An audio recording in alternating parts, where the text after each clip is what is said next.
साहब वो किराएदार 15 साल से नहीं निकल रहा, कहता है 12 साल हो गए, अब ये जमीन मेरी हो गई। दादा परदादा यहीं मरे खपे, पर आज पटवारी कहता है सबूत लाओ, वरना कल से खेत में पैर मत रखना।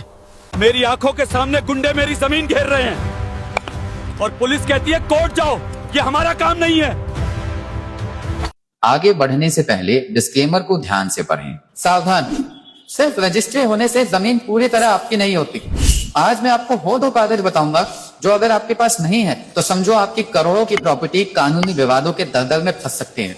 कोर्ट में जज्बात नहीं, ये नए और पुख्ता कागज बोलते हैं। क्या आप जानते हैं कि अगर कोई आपकी जमीन पर 50 साल से भी किराएदार बनकर रहा है तब भी वो उसका मालिक नहीं बन सकता। जी हाँ, 2025 में सुप्रीम कोर्ट के ताजा रुख ने 12 साल वाले कब्जे के कानून की जटिलताओं को साफ कर दिया है। अगर आप अब भी पुराने ख्यालों में जी रहे हैं कि कब्जा ही कानून है तो सावधान हो जाइए। आज मैं आपको बताऊंगा जमीन से जुड़े नए भारतीय न्याय संहिता यानी BNS के वो नियम जो 2026 में आपकी सोई हुई किस्मत जगा सकते हैं। अगर आपके पास जमीन का एक छोटा टुकड़ा भी है तो अगले कुछ मिनट आपकी जिंदगी की सबसे बड़ी कानूनी क्लास होने वाली है। शुरू करने से पहले एक छोटी सी बात, मैं देख रहा हूँ कि आप में से बहुत से लोग वीडियो देखते तो हैं लेकिन सब्सक्राइब करना भूल जाते हैं। अभी उस लाल वाले बटन को दबा दीजिए और घंटी भी बजा दीजिए। क्यों? क्योंकि 2026 में जमीन के कानून बहुत तेजी से बदल रहे हैं। ULPIN यानी भू आधार से लेकर सुप्रीम कोर्ट के नए फैसलों तक ये सारी जानकारी मैं सबसे पहले सबसे सरल भाषा में आपके लिए लाता हूँ। और कमेंट में एक चीज जरूर बताइएगा, क्या आपकी जमीन पे भी किसी ने अवैध कब्जा किया है या कोई पड़ोसी परेशान कर रहा है? अपना सवाल लिखिए। हो सकता है अगले वीडियो में मैं आपके केस पर ही बात करूं। इस वीडियो को अपने परिवार के WhatsApp ग्रुप में अभी शेयर कर दें, क्या पता किसी की पुश्तैनी जमीन आज आपकी वजह से बन जाए। चलिए अब सीधा मुद्दे पर आते हैं। दोस्तों, सबसे पहले उस डर को खत्म करते हैं जो हर जमीन मालिक के दिल में होता है। हम बचपन से सुनते आ रहे हैं अगर कोई 12 साल जमीन पर रह ले तो जमीन उसकी हो जाती है। इसे एडवर्स पोजेशन कहते हैं। लेकिन रुकिए, ये अब इतना आसान नहीं रहा। सुप्रीम कोर्ट के हालिया निर्देशों ने साफ कर दिया है कि किराएदार चाहे 5 साल रहें या 50 साल, वो कभी मालिक नहीं बन सकता। कोर्ट ने माना है कि किराएदार मालिक की मर्जी से वहां रहता है, इसलिए वो दुश्मनी वाला कब्जा यानी हॉस्टाइल पोसेशन नहीं माना जाएगा। तो अगर आपका कोई किराएदार आपको धमकी दे रहा है कि मैं खाली नहीं करूंगा, मुझे 12 साल हो गए, तो डरिए मत, उसे कानून की सही जानकारी दिखाइए। 2026 में अब ये मनमानी नहीं चलेगी। लेकिन यहाँ एक पेच है, अगर किसी ने आपकी जमीन पर जबरदस्ती गैर कानूनी कब्जा किया है और आप 12 साल तक चुपचाप बैठे रहे, आपने कोई पुलिस कंप्लेंट नहीं की, कोई कोर्ट केस नहीं किया, तब कानून आपके खिलाफ जा सकता है। याद रखिए, कानून सिर्फ जागने वालों की मदद करता है, सोने वालों की नहीं। अब सवाल है कि अगर आज अभी कोई आपकी जमीन पर बाउंड्री वॉल बनाने लगे या झोपड़ी डाल ले तो आप क्या करेंगे?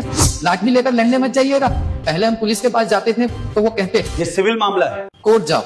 लेकिन अब भारतीय न्याय संहिता BNS ने आपको नई ताकत दी है। BNS के नए प्रावधानों के ग्रैबिंग यानी जमीन हड़पने को अब गंभीर अपराध की श्रेणी में रखा गया है। अगर कोई संगठित तरीके से जमीन हड़पता है तो BNS की धारा 111 ऑर्गेनाइज्ड क्राइम के तहत कड़ी कार्रवाई हो सकती है। आपको क्या करना है? पहला, अपने मोबाइल से चुपचाप उनका वीडियो बना लीजिए, सबूत पक्का हो जाएगा। दूसरा, तुरंत 112 डायल करें ताकि एक ऑफिशियल रिकॉर्ड बन जाए कि आपने उसी वक्त विरोध किया था। और तीसरा, थाने में जाइए और लिखित शिकायत दीजिए। रसीद जरूर लें, रसीद लेना मत भूलना, वही आपका असली हथियार है। अगर पुलिस न सुने तो अब आप सीधा SP साहब या ऑनलाइन शिकायत यानी EFIR का विकल्प भी चुन सकते हैं, जो नए कानून में बहुत आसान हो गया है। अब जो मैं बताने वाला हूँ वो सबसे महत्वपूर्ण है। कोर्ट में जज्बात नहीं, कागज बोलते हैं। आपकी जमीन आपकी है ये साबित करने के लिए सिर्फ रजिस्ट्री काफी नहीं। आज मैं आपको 2 ऐसे कागज बताता हूँ जो अगर आपके पास नहीं है तो मालिकाना हक साबित करना मुश्किल हो जाएगा। पहला है खतियान यानी रिकॉर्ड ऑफ राइट्स। ये जमीन की कुंडली है। इसमें लिखा होता है कि असल में जमीन का मूल मालिक कौन था। अगर जमीन पुश्तैनी है तो आपके पूर्वजों का नाम खतियान में होना चाहिए। गलती यह है कि लोग खतियान की फोटोकॉपी घर में रखते हैं। कोर्ट अक्सर फोटोकॉपी को पर्याप्त नहीं मानता। आज ही अपनी तहसील या ब्लॉक ऑफिस जाइए और सर्टिफाइड कॉपी यानी सत्यापित प्रति निकलवाइए जिस पर सरकारी मुहर लगी हो। दूसरा है सेल डीड। अगर आपने जमीन खरीदी है तो आपके पास सेल डीड होनी चाहिए, लेकिन ध्यान दें सिर्फ डीड होने से काम नहीं चलेगा, दाखिल खारिज यानी म्यूटेशन है सबसे जरूरी।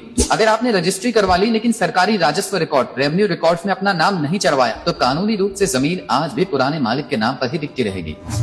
2026 में सरकारी म्यूटेशन को लेकर बहुत सख्त है। अगर आपकी दीवान रसीद आपके नाम पर नहीं कट रही तो समझिए खतरा।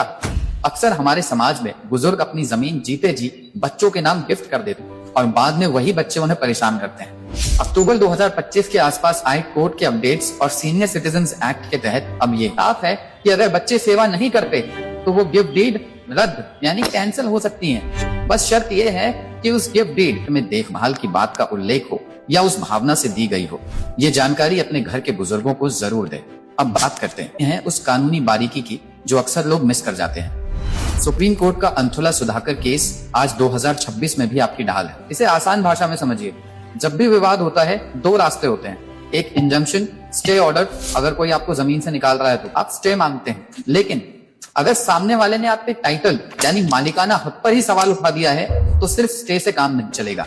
आपको कोर्ट में डिक्लेरेशन सूट डालना होगा ताकि कोर्ट घोषित करें कि आप ही असली मालिक हैं। अपने सलाहकार से हमेशा पूछिए कि क्या डिक्लेरेशन ऑफ टाइटल की जरूरत है। जाते जाते एक बहुत आधुनिक बात, 2026 में अब जमीन की पहचान खसरा नंबर से आगे बढ़ चुकी है। क्या आपने अपनी जमीन का ULPIN यानी unique land parcel identification number check किया है?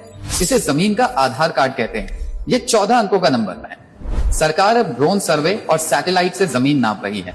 अगर आपका ULPIN जनरेट हो गया है तो आपकी जमीन डिजिटल रूप से सुरक्षित हो चुकी है। आप घर बैठे भू नक्शा पोर्टल पर अपनी जमीन देख सकते हैं। तो दोस्तों आज हमने जाना कि कैसे सिर्फ रजिस्ट्री काफी नहीं है, म्यूटेशन और ULPIN आपकी असली सुरक्षा है। अब आपको एक काम करना है, अपनी जमीन की फाइल निकालिए और चेक कीजिए कि क्या आपके पास खतियान की सर्टिफाइड कॉपी और अपडेटेड म्यूटेशन है। अगर नहीं तो इसे जल्द पूरा कीजिए। कमेंट में जय हिंद जरूर लिखें। अगर आपको लगता है कि इस वीडियो से किसी की मदद हो सकती है तो इसे शेयर जरूर करें। मैं हूं आपका दोस्त, मिलूंगा अगले वीडियो में एक और महत्वपूर्ण जानकारी के साथ। तब तक सतर्क रहें, सुरक्षित रहें।